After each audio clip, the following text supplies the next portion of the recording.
In a It's world where just too much to secrets handle fester in right the now. shadows, We'll get through this Chijioke's life together, is I turned promise. upside down when his mother uncovers the dark truth about his wife, Too much. Adaobi.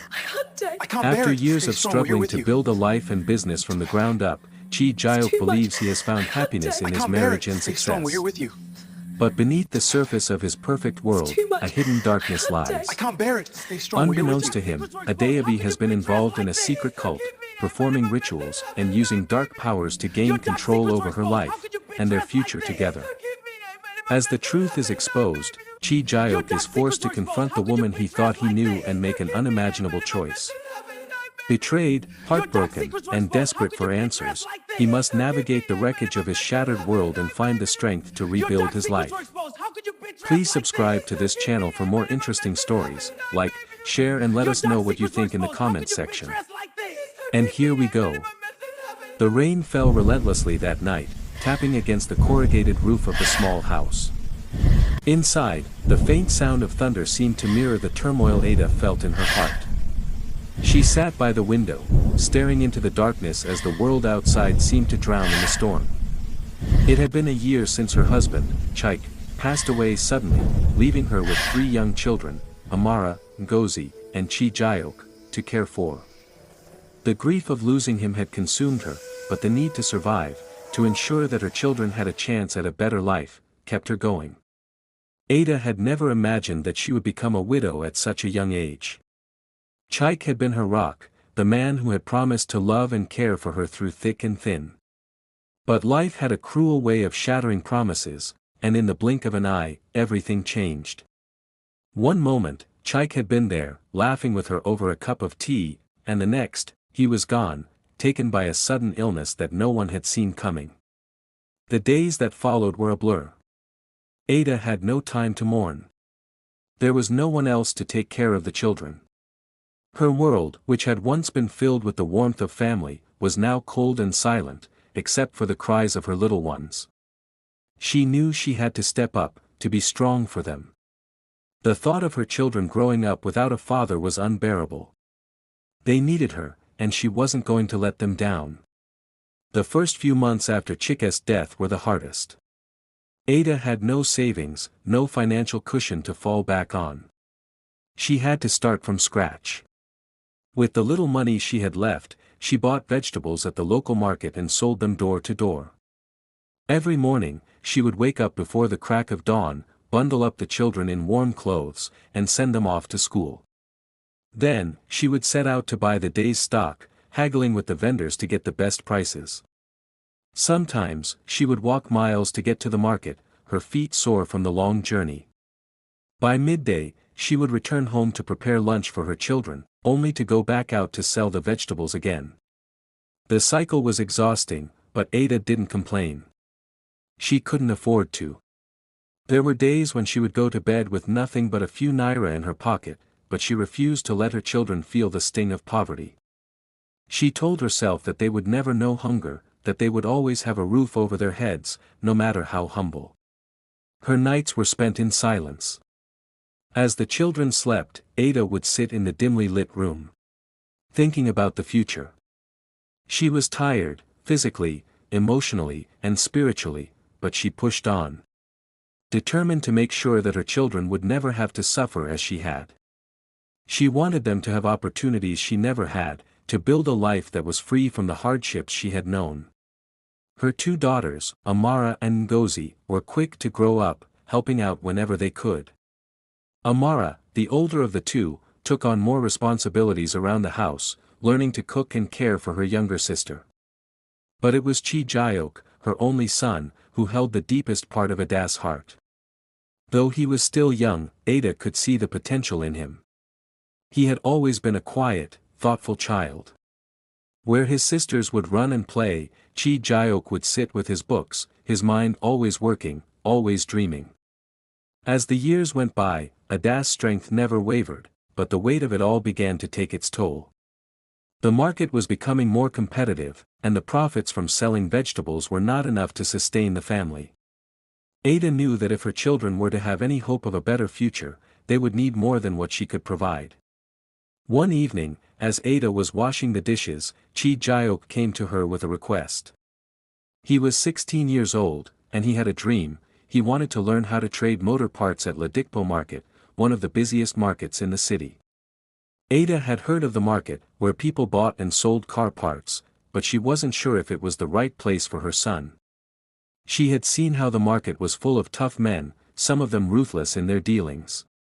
But when she looked at Chijioke, she saw something in him, a drive, a determination that reminded her of herself when she had first started selling vegetables all those years ago. "I want to help support the family, Mama," Chijioke said, his voice steady.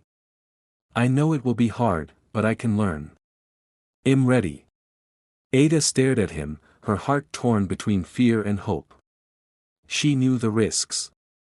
The market was no place for the weak, and she feared that her son might fall into the wrong crowd. But she also knew that she couldn't hold him back. If he wanted to try, then she would give him the chance. She owed him that much. "All right, Chijioke," Ada said softly, placing a hand on his shoulder. "I'll support you. But you must promise me that you'll stay focused, stay honest, and never lose sight of what's important."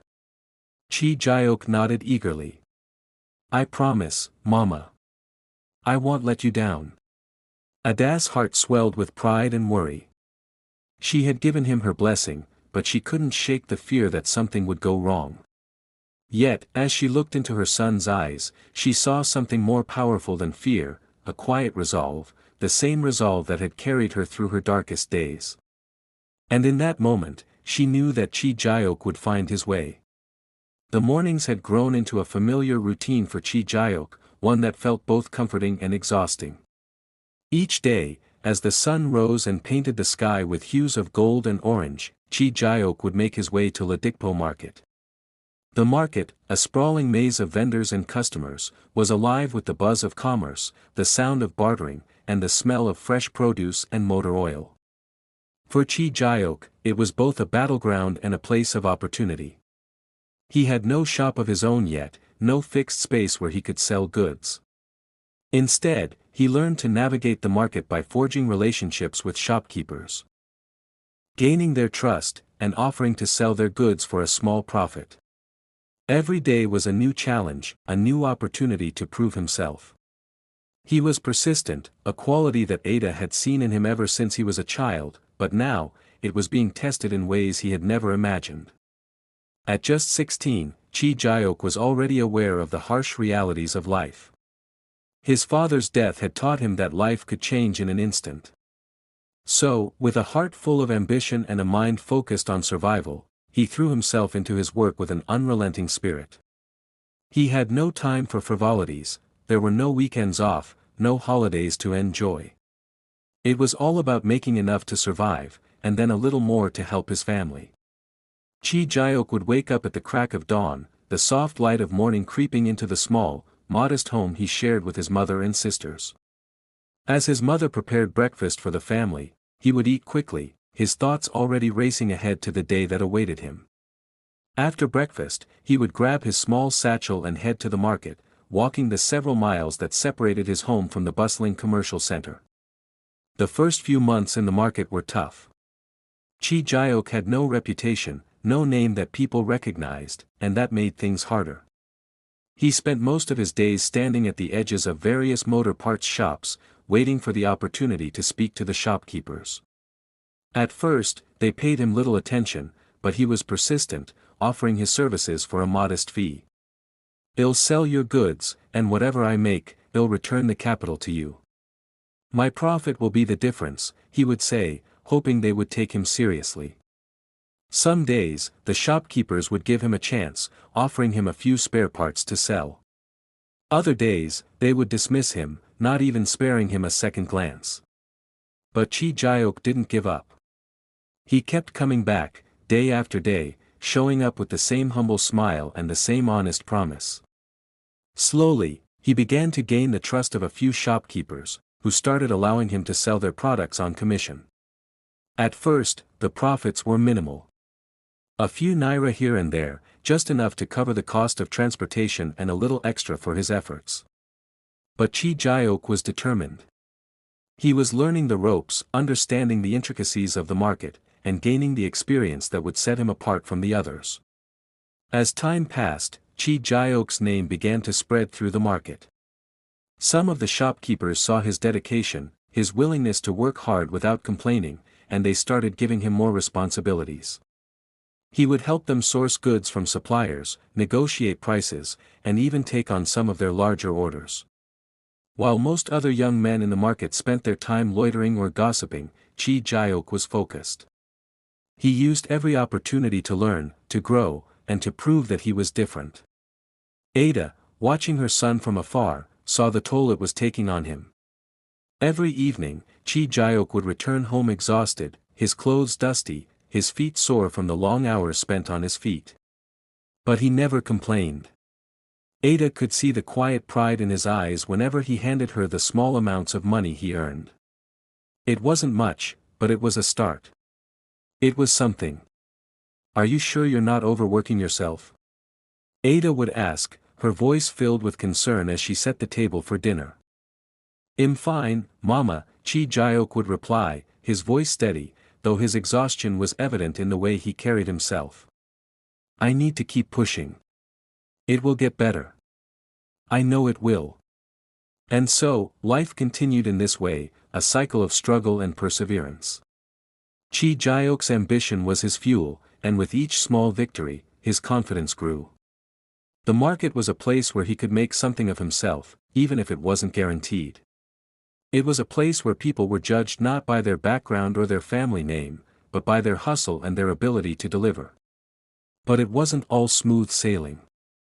The market was also a place of cutthroat competition, where shopkeepers would often undercut one another, trying to outdo each other for customers. There were days when Chijioke's goods didn't sell at all, and other days when rival sellers would accuse him of stealing their customers or trying to drive their prices down. He had to learn to deal with rejection, criticism, and disappointment, but he didn't let it break him.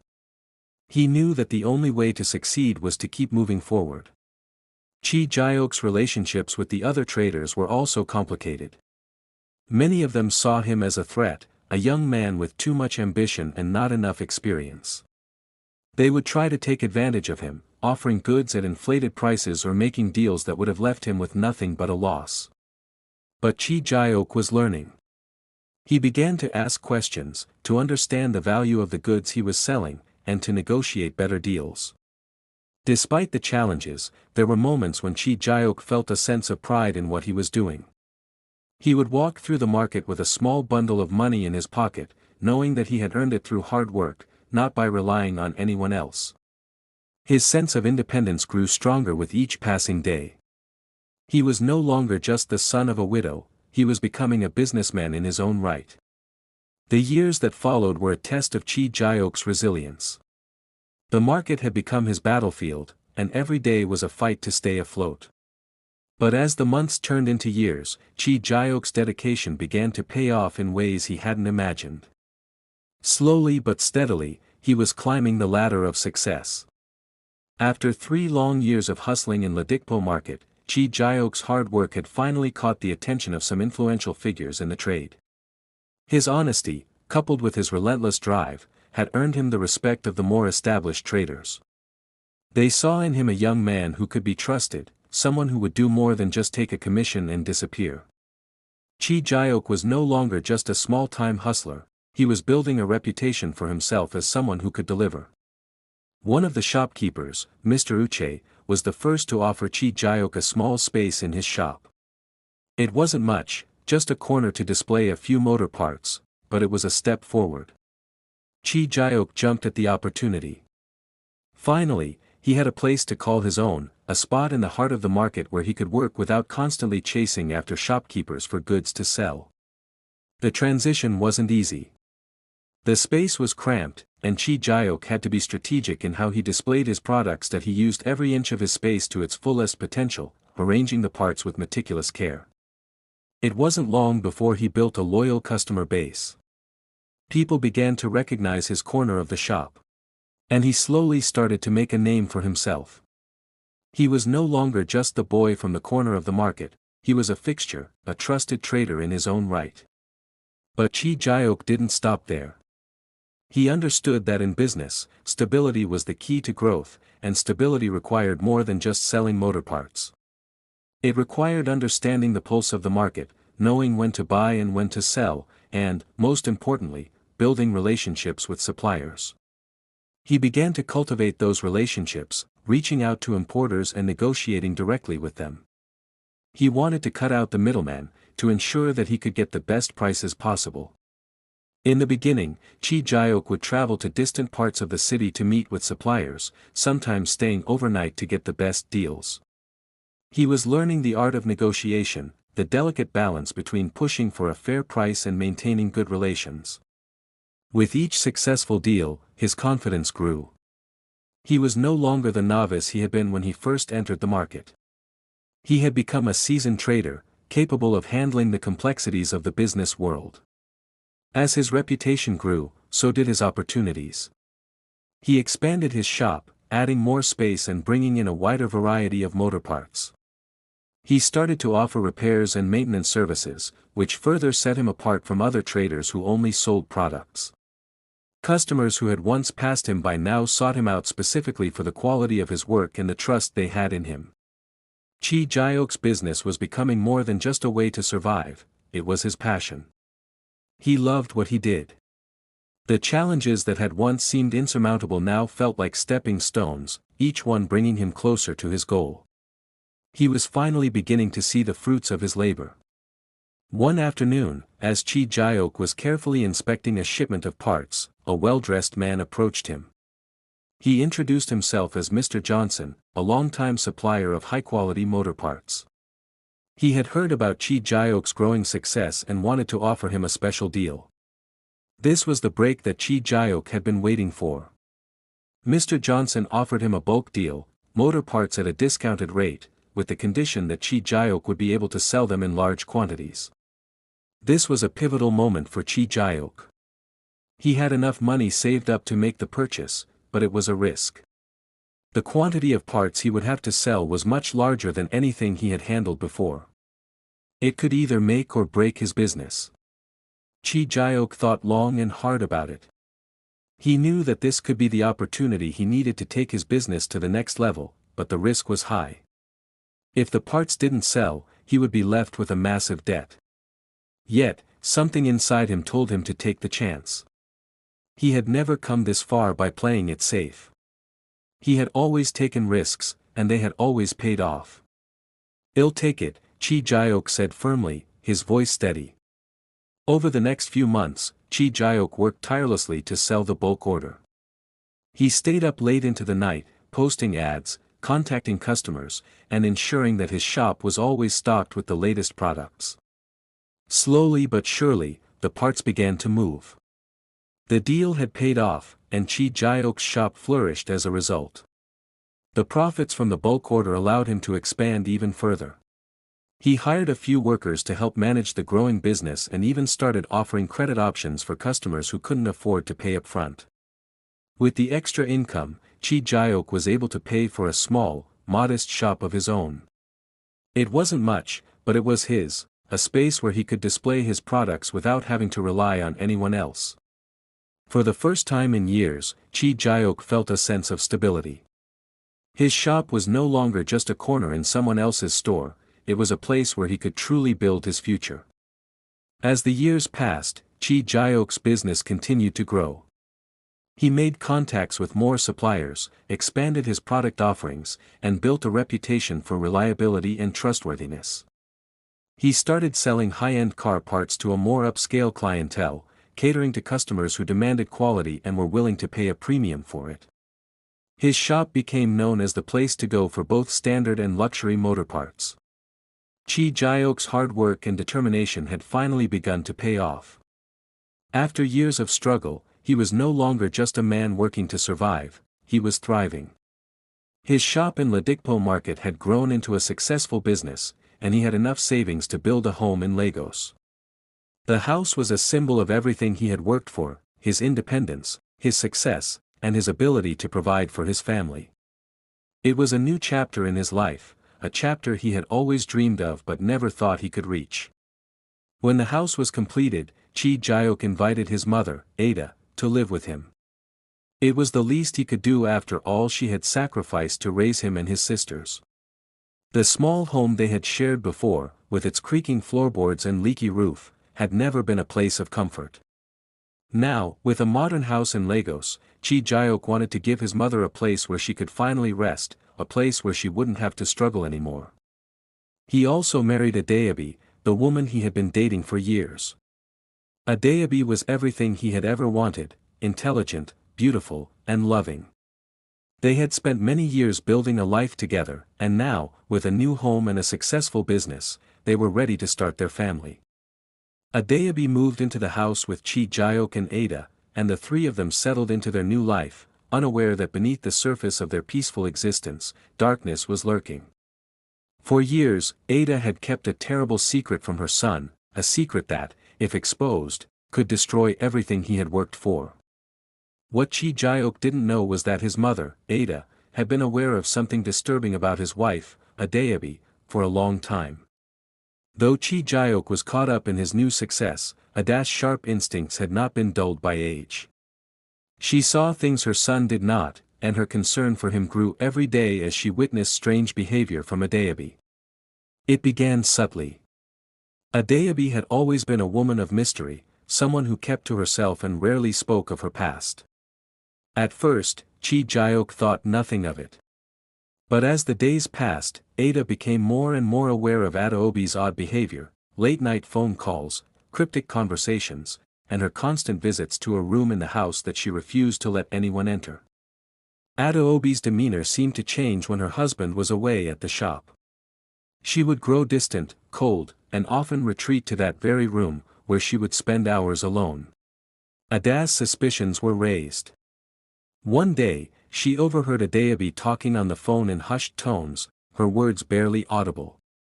Adaobi spoke in a language that was unfamiliar to her, and from the context of the conversation, it was clear that she was planning something that didn't feel right. It wasn't until Ada's own investigation revealed the full truth that she understood the magnitude of the secret her daughter-in-law was hiding. Adaobi was involved in a secret cult. She had been for years.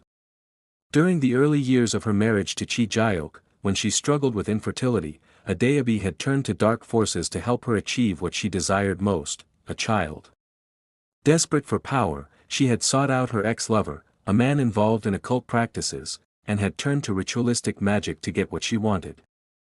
Ada watched, horrified, as Adaobi brought her occult friends into their home while Chijioke was away. They would gather in the room that Adaobi had claimed as her sanctuary, performing rituals that involved strange symbols, candles, and herbs. The room, once a place of peace and comfort, had become a place of darkness, where Adaobi and her friends conducted their secret, diabolic activities. Ada, heartbroken and conflicted, knew she couldn't keep this secret from her son. She had raised him to be a good man, a man who worked hard and believed in fairness, honesty, and integrity. But how could she tell him that the woman he loved and married, the woman he trusted, was hiding a dark secret? How could she break the truth to him without destroying everything he had built? The weight of this decision gnawed at Ada every day. She tried to ignore the signs, to convince herself that maybe she was wrong, that maybe there was some other explanation for Adaobi's strange behavior. But deep down, Ada knew the truth. Adaobi wasn't just another wife, she was a woman steeped in dark rituals, seeking power through forbidden means. Ada could not, in good conscience, let her son live in ignorance of the woman he had married. One night, Ada couldn't take it any longer. She sat in the living room, waiting for Chijioke to return from the shop. She had to tell him the truth. Her heart pounded in her chest as the door creaked open, and Chijioke stepped inside, tired but smiling as he saw his mother sitting by the door. "Mama, what's wrong?" Chijioke asked, noticing the serious expression on her face. Ada looked at him, her heart aching. She loved her son more than anything in this world, but she knew that revealing the truth would shatter his world.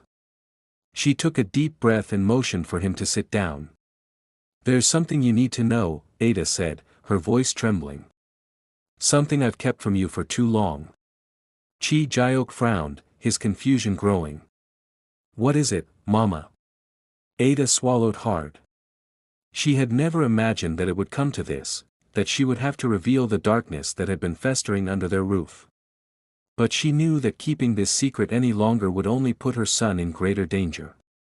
She has been using dark powers, Chijioke, Ada said softly, her voice barely a whisper. Your wife, Adaobi. She is a part of a cult. She has been practicing dark magic in this house, performing rituals with her friends while you were away. Chijioke stared at her, unable to comprehend what she was saying. His mind raced, his heart pounding in his chest. What are you talking about, Mama? He asked, his voice shaking. This doesn't make sense. Ada nodded, tears welling up in her eyes. I know it's hard to believe, but I've seen it with my own eyes. I've seen the materials, the symbols, the rituals. I've heard her talking in strange languages. And I know she's been trying to use this dark magic to control her life, to make things happen the way she wants. Chijioke felt as though the ground had been ripped out from under him. His world, his beautiful, perfect world, was crumbling before his eyes. He couldn't breathe. He couldn't process the words his mother had just spoken. No, Chijioke said, his voice breaking. No, this isn't true. Adaobi couldn't. She's been hiding it from you, Chijioke, Ada said, her voice firm now. She has been keeping this secret, and it's time you know the truth. It's time you see what's really going on. With shaking hands, Ada led Chijioke to the room where the rituals had taken place. When he saw the strange symbols, the charms, and the pictures of people that Adaobi had used in her rituals, the world seemed to tilt. He felt sick, his stomach churning with disbelief. Adaobi appeared at the doorway, her eyes wide with panic. What's happening here? She asked, her voice shaky. Before Chijioke could respond, the truth overwhelmed her. She collapsed to the floor, her body convulsing as madness took over her. Adaobi's mind shattered under the weight of the truth being exposed. The power that had once controlled her now consumed her entirely. Chijioke, stunned and heartbroken, could only stand there, helpless, watching the woman he loved unravel before him. The room was thick with tension, the air heavy with a truth that had been buried for far too long. Chijioke stood frozen in place, his mind struggling to process what his mother had just revealed. The walls, once symbols of safety and comfort, now seemed to close in on him. His heart pounded as he tried to make sense of the chaos unraveling before him. Adaobi, the woman he had loved, trusted, and married, had been hiding a dark secret, a secret that had now come to light in the most unexpected and devastating way. Ada's hands trembled as she stood beside him, her eyes filled with a mixture of sadness and relief. She had carried the weight of this burden for too long, and now, at last, the truth was exposed. Her son, the boy she had raised to be strong and honorable, was standing at the precipice of a life-altering revelation. She had warned him about the dangers of the world, but how could she have prepared him for this? Chijioke's chest tightened as his gaze shifted from his mother to the room where the dark rituals had taken place. The room that had once been a part of his home, a place of comfort, now seemed like a twisted reflection of everything he had believed to be true. Strange symbols, flickering candles, and mysterious items lay scattered across the floor. The weight of the secrets that had been concealed in this very room was overwhelming. His mind raced, his thoughts spinning like a whirlwind. No, Mama. This can't be real, Chijioke whispered, his voice hoarse with disbelief. Adaobi. She's not like this. Ada's eyes softened with compassion, but there was no turning back. I know this is hard to believe, my son, she said gently, her voice heavy with sorrow. But I have seen it with my own eyes. Your wife has been involved in things you cannot even imagine. She has been practicing dark rituals, seeking power through means that are beyond our understanding. Chijioke turned to face his mother, his face pale, his eyes wide with confusion and fear. But why, Mama? Why didn't you tell me sooner? His voice cracked as the enormity of the situation overwhelmed him. He had trusted Adaobi with his heart, with his life, and now it seemed like everything had been a lie. Ada's face tightened, her own pain evident as she looked at her son. I didn't want to break your heart, Chijioke. You were so happy, so in love with her. But I couldn't sit by and watch you continue to live in the dark. I couldn't let you be deceived any longer. You deserved to know the truth, no matter how painful it was. Chijioke's mind was spinning. His thoughts were a blur of emotions, anger, betrayal, confusion, disbelief. How could the woman he had chosen to spend his life with, the woman he had married in front of family and friends, have been living such a double life? How had she managed to keep this secret from him, to lie to his face every day? Before he could say anything more, the door to the room opened, and Adaobi walked in, her face pale and drawn. She looked at Chijioke, her eyes wide with panic. Chijioke, please. Please, let me explain, she begged, her voice trembling. Chijioke recoiled, his chest tight as he took a step back. The woman who had once been his partner, the one he had promised to spend his life with, was now a stranger to him. Her presence, once comforting, now felt suffocating, alien. Explain. What could you possibly say, Adaobi? I've seen it all. I've seen the proof of your lies. How could you do this to me? How could you betray me like this? Adaobi's eyes filled with tears as she dropped to her knees, her hands clasped in front of her as if pleading for mercy. I never meant for this to happen, Chijioke. I never wanted to hurt you. I was desperate. Desperate for something more. For a way to change my life, to have the family I always dreamed of. The rituals. The dark powers. I thought they would give me the control I needed. I was wrong. I know I was wrong, but please, you have to understand, I didn't know what else to do. Chijioke's anger flared, and for a moment, he saw nothing but the face of the woman who had deceived him. You didn't know what else to do. He spat, his voice rising. You thought turning to witchcraft, to darkness, would fix everything. You thought that lying to me, betraying me like this, was the answer. Tears streamed down Adaobi's face as she looked up at him, her eyes filled with regret. I was barren for years, Chijioke. I couldn't give you children. I couldn't give you what you wanted. And in my desperation, I sought out things I shouldn't have. I went to my ex-lover, and together we performed rituals. I thought I could control my fate, control my future, but it only made things worse. I never meant for it to spiral out of control. I never meant to hurt you. The room fell silent, the weight of Adaobi's confession hanging in the air. Chijioke stood frozen, his chest heaving with emotion. He had never imagined that the woman he had shared his life with, the woman he had chosen as his partner, was capable of such deception. Everything he had believed, everything he had trusted, had been built on lies. His mind, though clouded with confusion and anger, began to make sense of the shattered pieces of his life. The strange behavior, the secrecy, the distance, now it all clicked into place. Ada stood quietly beside him, her face filled with sorrow. She had always known that Adaobi's actions were driven by desperation, but she had never imagined it would lead to this. She had tried to protect her son, to shield him from the pain of the truth, but now there was no avoiding it.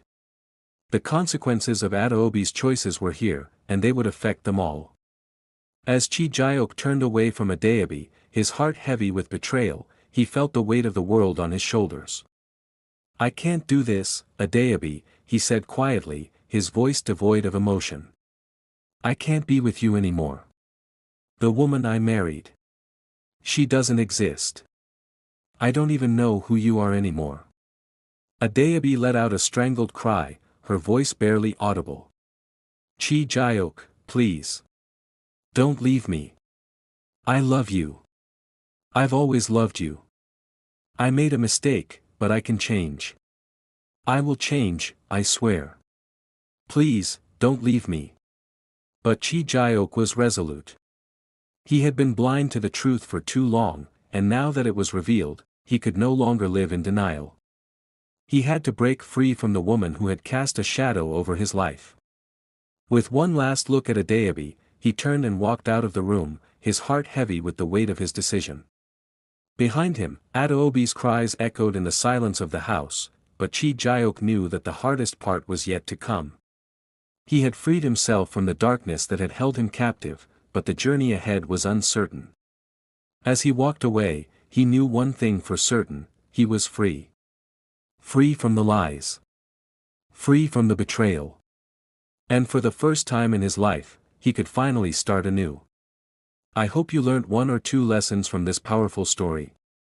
Please, kindly subscribe, click the like and share buttons, and don't forget to tell us how you feel. It will encourage us to give you the best and life-changing stories. Thank you so much for watching.